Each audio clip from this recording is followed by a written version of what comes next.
The very first time I touched the ancient text, known as the Apocalypse of Abraham, I felt as if I had quietly opened a door that did not belong to this world, a door sealed by silence and time, where the scent of old paper and the cold breath of forgotten secrets blended together like a heartbeat of something sacred.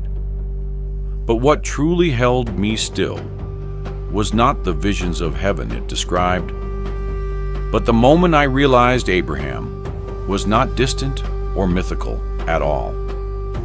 He was a human being just like us, someone who once stood confused between right and wrong, someone who lay awake at night wrestling with questions no one dared to ask, someone who felt out of place in a familiar world where his heart no longer knew where it belonged. And from that fragile place, the story opened into a vast universe where darkness takes shape and light learns how to call a human by name. As I kept reading, I understood that each of us, no matter how strong we seem, carries an Abraham moment of our own, a moment when we must step through fear to find what was always meant for us. If you want to journey with me through this hidden world, subscribe to the channel so you won't miss any chapter of the door that is slowly opening before us. There is a detail in the Apocalypse of Abraham that sends chills down my spine every time I revisit it. It is the moment when the angel Yahweh reveals that there once existed a garment, a radiant mantle of light, originally belonging to Azazel, a heavenly being who fell from glory, and that this very garment is now set aside for Abraham. This was no cloth, no silk, no gold. It was described as a living layer of light, something only those who once stood near the presence of the Most High could carry. I often imagine the moment Abraham heard those words. He must have fallen silent, the way any of us would when faced with a truth far larger than our understanding. A human being of flesh and fear, with worries and quiet fractures inside his heart, suddenly being entrusted with something that once belonged to a creature crafted from pure brilliance. And behind that transfer lies the tragedy of Azazel, who once stood close to the light, once carried the purest radiance, yet lost everything because of his own rebellion. There is something deeply human in that story, because sometimes what one being loses becomes the calling placed upon another. When Yahweh spoke those words, I imagine Abraham standing still in the wind, unsure whether he should tremble from fear or from a weight of a destiny he could no longer turn away from. And from that stolen garment of light begins a confrontation between a mortal and a power that once belonged to the heavens themselves.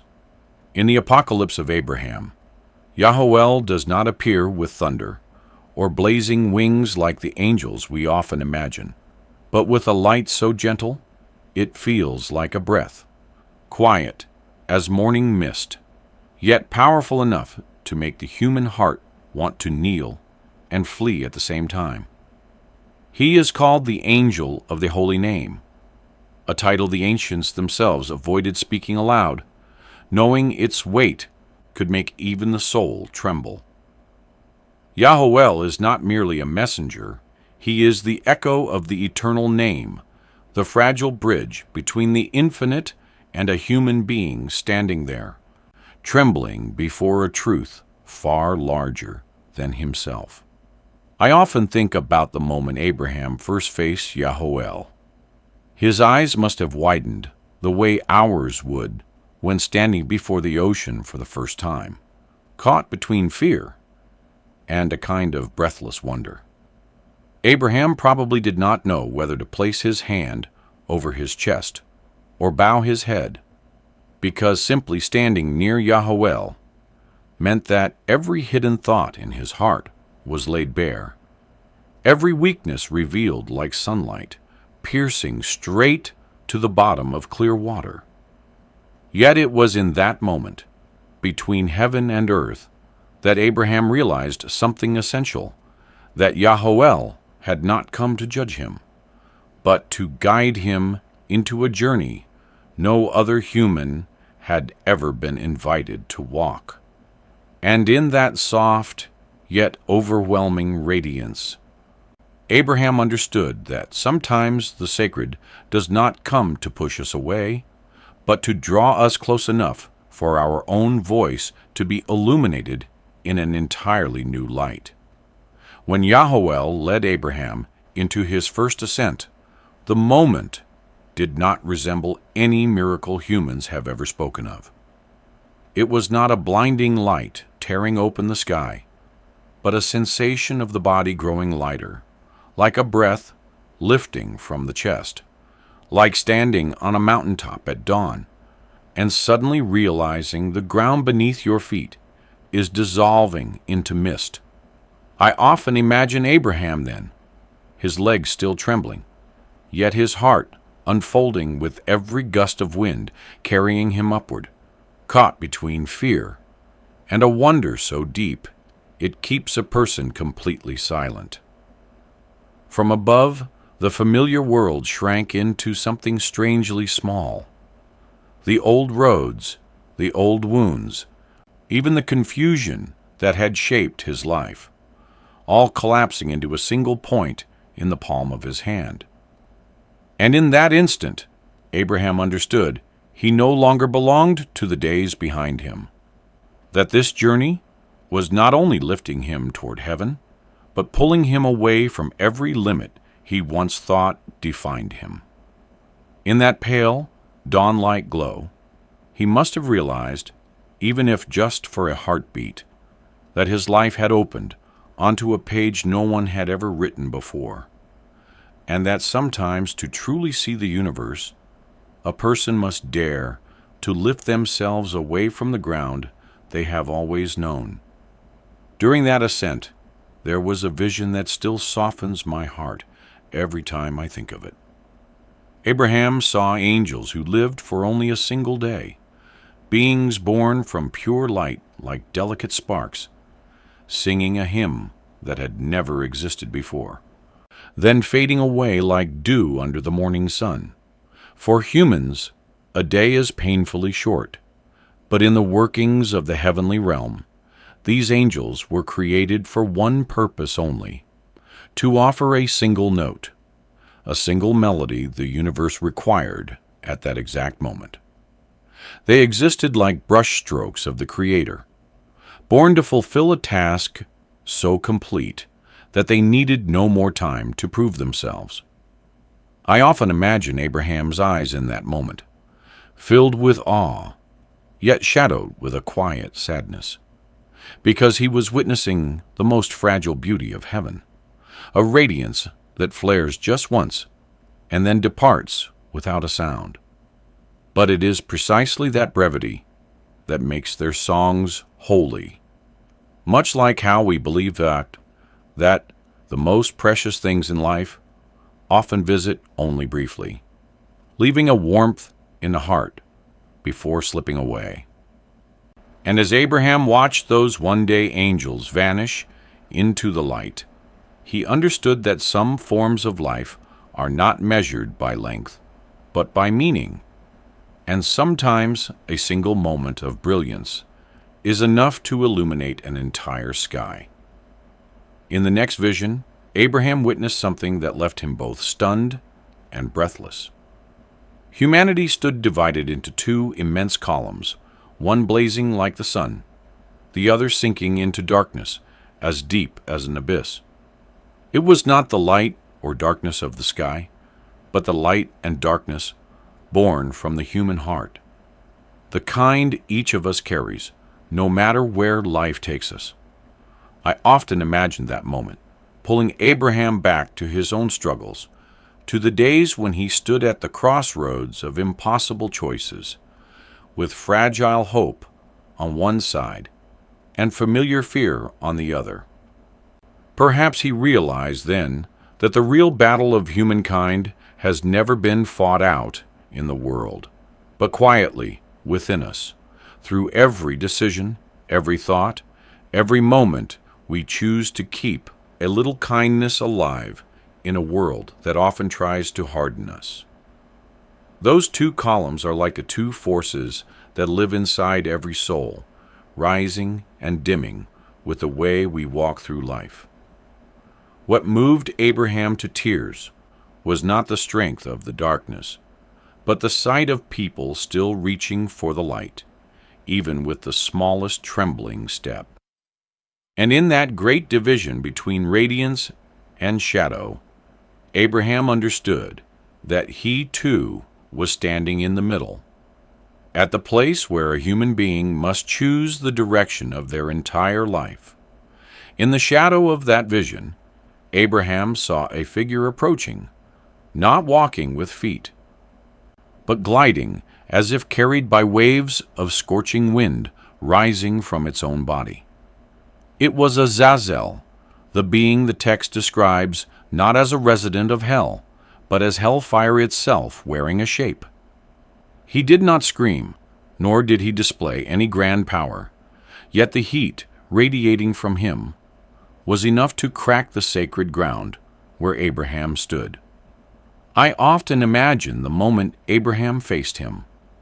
Surely his heart must have tightened, the way a person does when confronted with the deepest fear they have ever carried, a fear with eyes, breath, and the memory of 1,000 years of falling. But what haunts me is not Azazel's terror, but the lonely flicker buried beneath his darkness, as if a fragment of the light he once had was still trapped inside that distorted form. Azazel had once been an angel, once stood close to the radiance, once knew what it felt like to be called by his true name, only to lose everything because of a single moment of rebellion from which there was no return. Perhaps that is why Abraham did not just fear him, but saw in him a dark mirror reflecting what any being could become if they let the shadows take over their heart. In that moment, Abraham understood that this confrontation was not between him and a monster, but between light and something that had once been light. And to continue his journey, he would have to face not only Azazel, but the quiet shadow trying to open its eyes inside every human soul. In that widening vision, Abraham was shown a secret even the angels feared to speak of. The day Azazel was dethroned in the heavens, the day a being once radiant beyond measure became the one who carried the heaviest darkness. That story did not unfold with thunder or blazing fire, but with a silence so suffocating it felt as though heaven itself had lost a child. I often imagine the light that once wrapped around Azazel like a royal mantle slowly peeling away from him, layer by layer, soft as smoke, yet painful as if a piece of his soul were being torn from his form. In that moment, his once magnificent wings stopped being symbols of glory and curled inward like shadows collapsing on themselves, dark and heavy as stone falling into an endless pit. What makes this tale cut so deeply is not merely that Azazel fell, but that his tragedy mirrors something painfully human. The way a gifted, proud soul can lose everything in a single moment when ego rises above truth. Abraham saw this, and I believe he understood instantly, because every human heart has stood at least once near that same boundary between light and self-destruction. Azazel did not lose heaven in one night. He lost it little by little. Each time, he let pride grow louder than who he truly was. And that is what makes his fall feel not just supernatural, but heartbreakingly familiar. A reminder that no one collapses in silence unless the heavens have already felt the tremors long before. In the desolate place where Abraham was led, the holy fire rose, not like an ordinary flame, but like a light capable of seeing straight into a person's heart. As he stood before it, the fire did not roar or surge wildly. It burned slowly, steadily, as if waiting to see what Abraham would place into it. His faith or his fear, his truth or the parts of himself he still tried to hide. I often picture that moment. The desert wind slipping across his shoulders, the fire crackling softly like someone whispering nearby, while Abraham remained still, feeling as though his entire life was being reflected back to him in that trembling golden glow.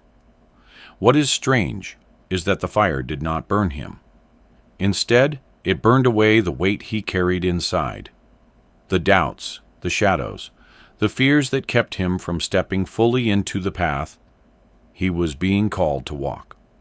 Perhaps that is why, in so many old stories, fire is tied to purification, the way people burn incense to calm the heart, or light a small flame to let go of bad fortune, believing that fire can reach corners that words can never touch. For Abraham, the holy fire did the same. It did not come to threaten him, but to free him from what had followed him for so long. And when he placed the offering into the flame, I believe he understood something deeply human, that to rise higher, a person must sometimes allow a part of their past to dissolve into the light. In that moment, when the vision widened, Abraham was brought before something no human had ever been allowed to see, a living map of the universe, where every heaven, every abyss, and every form of life stood beside one another like the vast breaths of the Creator. He saw Eden glowing like an eternal dawn, Leviathan curled beneath the deep like the shadow of ancient chaos, and rivers in the heavens flowing not with water, but with light, each current carrying the memories of generations long gone. I often picture Abraham then, standing frozen like a child, seeing the true size of the world for the first time, overwhelmed by a beauty so immense it borders on fear. And perhaps in that moment he understood that the universe is not drifting aimlessly. It has order, rhythm, a hidden structure binding all existence together. Many old stories say that heaven and earth have their own voice. And when Abraham gazed into that cosmic map, I believe he heard that quiet whisper, the whisper that tells us humans are not as small as we think, that every choice, every action, every spark of hope ripples into a far greater tapestry. In that fleeting moment, Abraham saw not only the universe, he saw where he belonged in it, like a single note, small yet indispensable, in the grand harmony that has echoed since the beginning of time. In the unfolding vision, Abraham saw the history of humanity not told in words, but flashing before him in images that rose and faded like the breaths of time. He saw humankind in its earliest moments, trembling before the darkness, saw fragile hands reaching for one another to build the first shelter, and those very same hands later raising weapons when desire overshadowed the light within them. I imagine Abraham must have felt his throat tighten watching this cycle, because it mirrors the journey of every one of us, moments when we walk in clarity and moments when we lose ourselves in tempting paths. He witnessed the first betrayal, the tears of the innocent, the fall of cities once thought unshakable, and the small lights that continued to glow in the longest nights, reminding him that light has never truly disappeared. What moved Abraham most, I believe, was not how vast the darkness became, but the way humans kept reaching toward the light, even through the smallest gestures, a quiet act of kindness, in a day that seemed to hold no hope at all. What he saw was neither purely beautiful nor entirely cruel. It was like a long song of humanity, with deep lows and soaring highs, but a song that never stopped playing. And within that stream of history, Abraham understood that the war between light and darkness does not belong to any single era. It unfolds within every person, every generation, every heartbeat, trying to protect a fragile piece of brightness in a world full of storms. At the peak of the vision, Abraham heard a revelation he never could have imagined would be spoken to him, a truth so overwhelming it seemed to shift the weight of the universe. He was told that he was not merely called, but placed into the very position a fallen angel had left behind. The garment of light that once belonged to Azazel was now his, not as a reward, but as a responsibility so heavy that even the heavens bowed before it. I often imagine Abraham in that moment, his hands trembling softly, not because he felt worthy, but precisely because he knew he wasn't. A human being with faults, fear, and long nights of doubting himself was now entrusted with the mission once held by a being who had stood in eternal radiance. And yet, it was that very humility that made the moment heartbreakingly beautiful. Because Abraham did not accept this calling with pride, but with the quiet reverence of someone who understands how small he truly is in a vast and mysterious cosmos. In that instant, Abraham realized his task was not to become an angel, but to become the brightest version of a human soul, a being who could walk between light and shadow without losing the truth of who he was. And perhaps it was that fragile honesty that made him the chosen one, because sometimes the Creator does not look for the strongest, but for the heart soft enough to carry the light through places even angels fear to enter. In the final chapter of the vision, as every image dissolved like mist under the first touch of morning light, Abraham came to understand the most important truth of all, that the light of heaven does not only illuminate the vastness of the universe, it also knows how to call the name of a single, fragile human being. He realized that every step of his journey, from the loneliness of his earliest questions to the moment he faced the shadow, from trembling before the holy fire to carrying the responsibility of a fallen angel, had led him back to something simple yet profound. The sacred does not reveal itself in grand miracles alone, but in the moment a person dares to face their own heart. I imagine that moment must have been incredibly quiet. Quiet enough for Abraham to hear the rhythm in his chest, as if his own heartbeat was responding to that call. A call not loud, but powerful enough to alter the entire course of a life.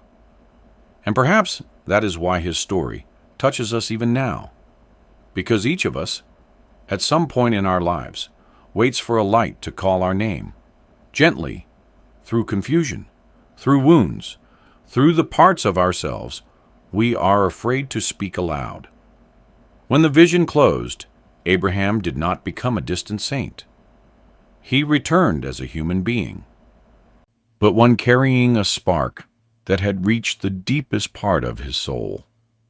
And who knows, on an ordinary day, in a moment we least expect, that same light may already be calling our name too, simply waiting for us to become quiet enough to hear it.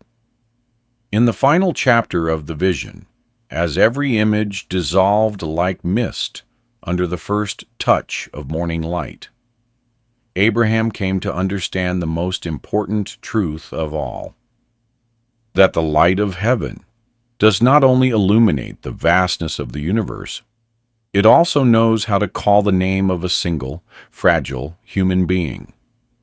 He realized that every step of his journey, from the loneliness of his earliest questions to the moment he faced the shadow, from trembling before the holy fire to carrying the responsibility of a fallen angel, had led him back to something simple yet profound. The sacred does not reveal itself in grand miracles alone, but in the moment a person dares to face their own heart. I imagine that moment must have been incredibly quiet enough for Abraham to hear the rhythm in his chest, as if his own heartbeat was responding to that call. A call not loud, but powerful enough to alter the entire course of a life. And perhaps that is why his story touches us even now, because each of us, at some point in our lives, waits for a light to call our name, gently, through confusion, through wounds, through the parts of ourselves we are afraid to speak aloud. When the vision closed, Abraham did not become a distant saint.